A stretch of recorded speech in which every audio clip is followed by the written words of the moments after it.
Embora os enganadores de sempre continuem em plena atividade, nós já explicamos em nossos vídeos que não é a pobreza que incentiva a criminalidade, mas sim a desigualdade social.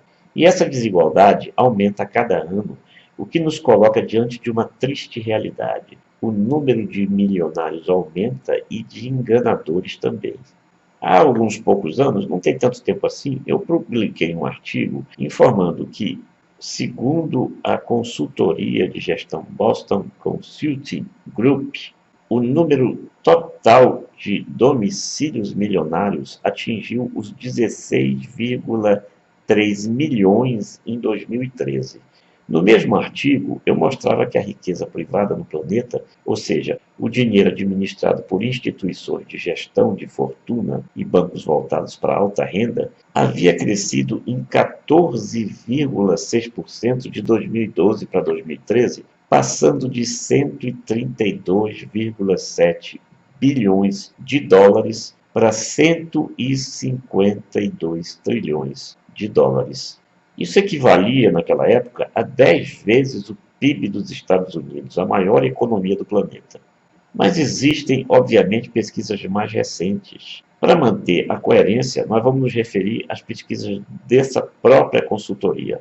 Ela informa que os milionários vão controlar mais da metade da riqueza mundial em 2020, ou seja, já no ano que vem. De um controle de 47% da riqueza total mundial, eles vão passar a controlar 52% em 2020. Mais da metade, portanto. Isso é motivo para dizerem que eu faço a apologia do comunismo? Não, mas é o que vão dizer os enganadores de sempre, esses mesmos que insistem em confundir quando se fala em desigualdade social e eles fazem questão de afirmar que estamos falando de pobreza.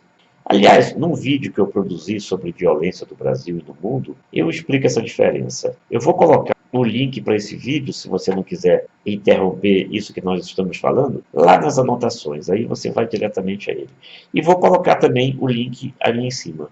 Mas se você quiser ver depois, é só clicar no link que vai estar nas anotações do vídeo, combinado? E você vai saber bem a diferença entre a pobreza e esse choque da realidade entre ricos e pobres. É preciso aqui fazer um parênteses. Você já pensou no verdadeiro significado da palavra controlar? Quando dizemos que os milionários vão controlar, estamos dizendo que eles, controlando a riqueza, vão controlar também tudo o que acontece. Porque, queiramos ou não, é o dinheiro que controla tudo. E controlar a riqueza significa que eles vão controlar também a informação. Vão controlar os meios de comunicação, como aliás já controlam, e tentar forçar você a pensar o que eles pensam e nem aquilo que diz a sua consciência.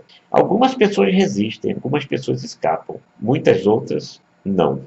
Querer o fim dos terríveis esforços sociais não significa obrigatoriamente fazer apologia do comunismo. Eu sei que os comunistas vão querer me atacar pelo que eu estou dizendo, mas eu estou tranquilo quanto a isso, porque nunca um comunista me atacou com a mesma ferocidade e arrogância com que me atacam os enganadores a serviço de regimes autoritários da direita retrógrada, obscurantista e fanática.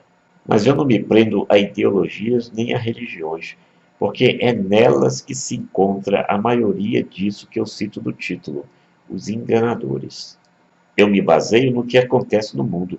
E, obviamente, num mundo onde a riqueza cresce assustadoramente e esmaga a pobreza, só existe um cenário previsível: a convulsão social, que significa genocídio dos pobres.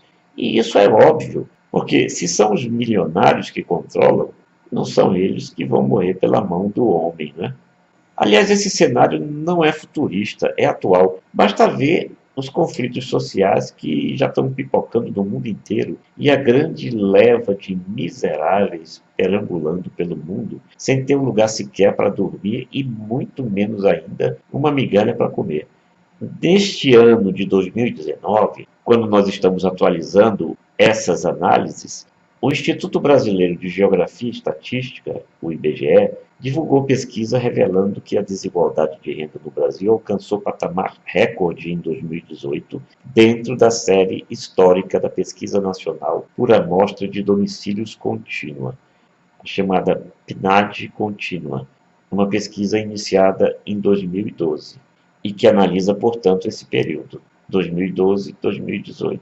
Quer saber os dados do IBGE? A metade mais pobre da população, equivalente a quase 104 milhões de brasileiros, vivia com apenas R$ 413 mensais, considerando aí todas as fontes de renda. No outro extremo, o 1% mais rico, somente 2,1 milhões de pessoas, tinha a renda média de R$ 16.297 por pessoa. R$ 16.297 por pessoa e não por família. Isso significa dizer que essa pequena fatia mais abastada da população ganhava, nesse período da pesquisa, quase 40 vezes mais do que a metade da base da pirâmide populacional. Num levantamento que abrange todo o Brasil, os dados são de que 10,4 milhões de pessoas, 5% da população, sobrevivem com R$ 51 mensais, em média. Se isso não é miséria, então eu não sei o que é miséria, e nem a parcela da direita canalha, que me ataca com frequência e que se vale de mentiras e de fake news nesse mundo em que temos que repetir, o número de milionários aumenta e o de enganadores também. Esse cenário seria resultado da crise econômica? Segundo o IBGE, mesmo passada a crise econômica, a desigualdade se agravou. Os dados são de que a renda domiciliar per capita dos 5% mais pobres caiu 3,8% na passagem de 2017 para 2018. Nesse mesmo período, a renda da fatia mais rica, 1% da população, cresceu 8,2%. Ou seja, aquilo que nós já estamos cansados de repetir: os pobres cada vez mais pobres e os ricos cada vez mais ricos. Encarar essa realidade não significa ser comunista, significa unicamente encarar essa realidade. E ignorar essa realidade não significa obrigatoriamente ser capitalista, significa não ter vergonha na cara, ou seja, fazer parte dos enganadores. Novamente, os comunistas podem ficar contra mim, mas eu acredito que, mesmo vivendo num mundo capitalista, esse cenário poderia mudar se não fossem os enganadores. Certamente os privatistas também vão entrar em cena com toda ferocidade, querendo privatizar tudo, mas mantendo os impostos. Mantidos os tributos em todos os níveis, e na verdade aumentando, o que já ocorre por si só, quando não se corrigem as tabelas, então é o Estado que tem que procurar reverter esse cenário. Ou então que se eliminem os impostos, se eliminem os tributos, que todo mundo sabe que já chegaram a um nível insuportável. Que é uma direção? Começando pelo fim das isenções fiscais e promovendo o combate à sonegação. Mas isso está longe de acontecer num país que sempre perdoa as dívidas dos grandes sonegadores, como as empresas que não pagam dívidas da Previdência, cujos desequilíbrios acabam recaindo mais uma vez sobre os pobres, e onde as isenções fiscais sempre beneficiam também os mais ricos, para manter os interesses desses que já estão nadando em dinheiro, e que são, como já vimos, os que controlam tudo. E não me venham com essa história de que essa realidade mudou, dizendo que é tudo culpa do passado. É também culpa do passado, mas essa realidade não mudou. E nada até agora foi feito direcionando para esse rumo. Muito pelo contrário. Essa realidade é lamentável e, novamente, estamos chamando pelo nome de realidade. Não se trata de impor rótulos, como fazem os enganadores. Até porque, como diz o antigo ditado, os números não mentem jamais. As agências de notícias enfatizam como fatores identificados do aumento da riqueza o vigor dos mercados de ações, a estabilidade das economias industrializadas e as políticas monetárias adotadas. Ou seja, tudo faz parte de um mecanismo que já está muito bem montado. Seria necessário, portanto, uma verdadeira reviravolta em termos desses mecanismos, de maneira a propiciar a distribuição mais equânime da riqueza.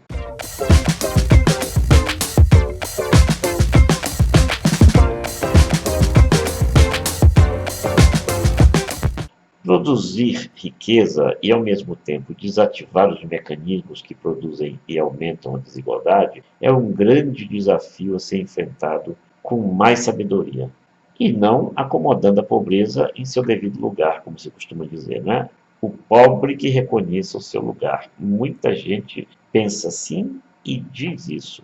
Não nos compete aqui fazer análise social. Apontamos providências básicas e elementares que precisam ser adotadas para reverter esse quadro, tais como educação e informação. Na verdade, o diagnóstico em relação a essa problemática é por demais conhecido. Porém, sua resolução depende efetivamente de uma decisão e de uma ação política direcionada a mostrar efetivamente resultados positivos. Você acha que isso está acontecendo?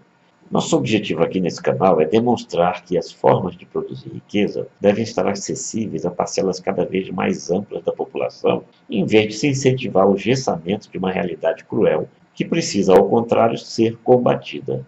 E chegamos finalmente ao empreendedorismo digital. O empreendedorismo digital vem sendo apontado já há algum tempo como atividade produtora de riquezas. Seu avanço é incontestável em decorrência de vários fatores. Com isso, se evidencia, em relação ao empreendedorismo digital, o seu potencial permanente de crescimento, de expansão, de ampliação. Ou seja, apenas expressões positivas, mesmo diante de realidades tão adversas. Mas é preciso reconhecer que grande parcela da população não acredita na via do empreendedorismo. Algumas pessoas por duvidarem de que se possa produzir renda dessa forma. Outras por estarem presas a essas crenças limitantes e não persistirem. E outras ainda pelo conceito absurdo e totalmente descabido de que o empreendedorismo digital seria supostamente uma forma menos digna e menos honesta de ganhar dinheiro. E eu também já falei sobre isso num vídeo recente. O link está lá em cima e nas anotações deste vídeo. É fato incontestável. Existe hoje um número considerável de empreendedores ganhando dinheiro pela internet. Alguns não chegam ao ponto de poderem ser considerados milionários, mas alcançam rendas mensais muito mais elevadas do que sempre tiveram nos seus antigos empregos, dos quais não sentem saudades, obviamente. Os que persistem, os que se aprimoram e, sobretudo, os que acreditam, atingem, sim, cifras que podem ser consideradas milionárias. E, não raro, viajam pelo mundo todo, levando na mala aquilo que é seu verdadeiro escritório, um notebook. Só precisam de um notebook e acesso à internet. E fazem um trabalho honesto, sim, por mais que alardeiem em contrário os enganadores, olhe eles aí de novo, os que não têm persistência nem empenho e os que simplesmente se deixam enganar pelos pessimistas e parasitas que estão por todo lugar, que estão por toda parte. Crie seu espaço nesse mundo de tantas carências sociais.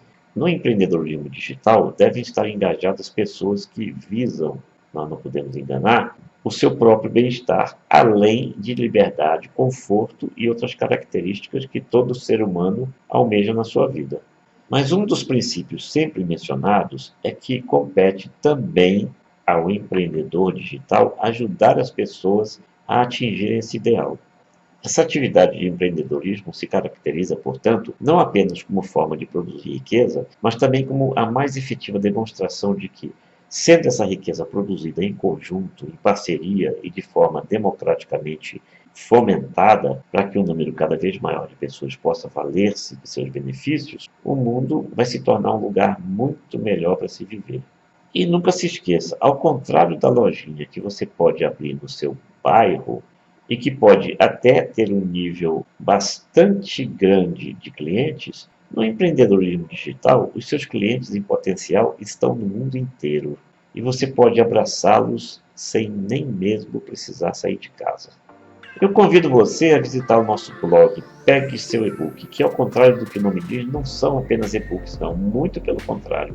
E tem lá a aba Dinheiro que mostra inúmeras oportunidades de você se engajar no empreendedorismo digital de forma honesta, facilitada, porque tudo na internet é bem acessível e que precisa basicamente do seu empenho e da sua persistência. Desistir nunca é este o mandamento principal.